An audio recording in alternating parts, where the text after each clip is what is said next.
Brian Fisher is going to explain to us how Christians in America are victims.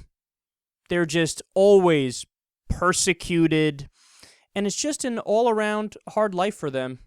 Supreme Court said, yeah, we're absolutely fine with the Christian being fined $6,700 for being a Christian.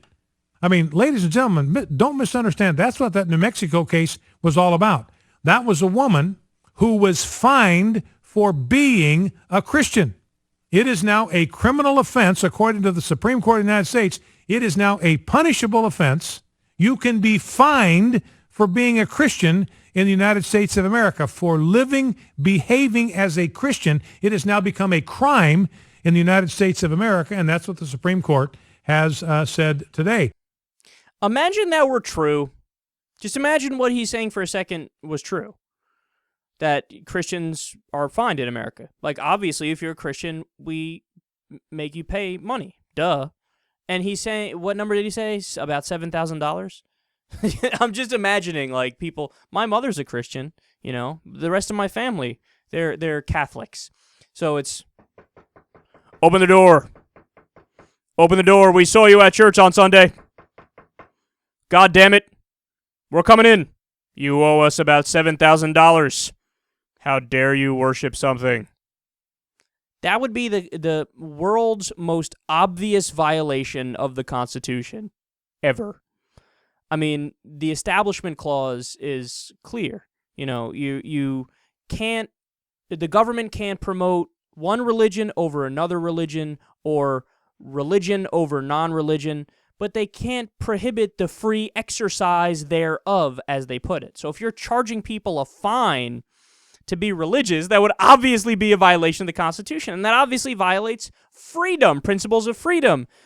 Nobody is persecuting Christians or making them pay a fine. They're not victims. I mean, for fuck's sake, man, how many times have we brought up these facts? We live in a country where every single president has been a Christian.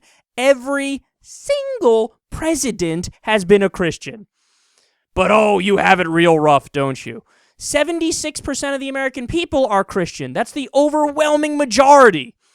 But somehow, yeah, you guys are on the verge of extinction, man. It's such a hard life for a Christian out there in America. I mean, and let me give you some more details about the case that he's totally butchering there. Like, I love it. It doesn't even come close to a fact in his description of what happened. So the Supreme Court refused to hear a case about a photographer in New Mexico who refused to work at a gay wedding, to take pictures for a gay wedding. And what happens in that case is the ruling of the previous court is upheld. The lower court is upheld. And the ruling of the lower court is, you can't just say, I'm not going to fucking do business with you just because you're gay. That's like saying, I'm not going to do business with you just because you're black. That's not allowed. So we're also going to say that's not allowed for gay people either.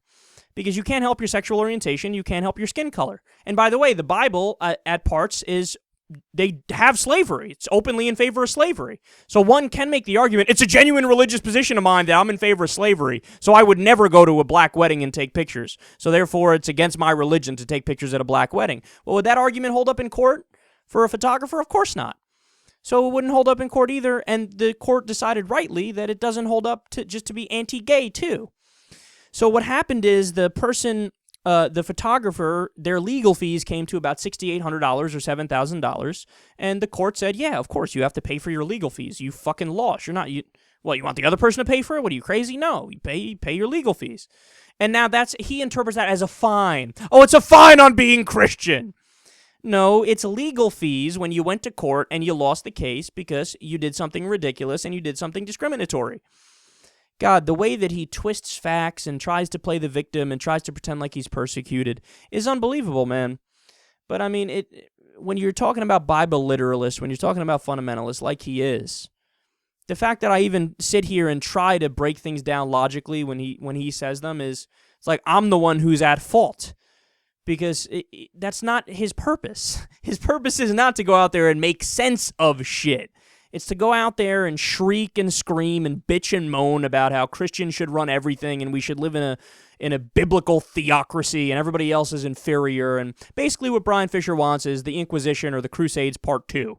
He wants the American Taliban to take over. Well, guess what, Brian? Nobody in America agrees with you. Go away.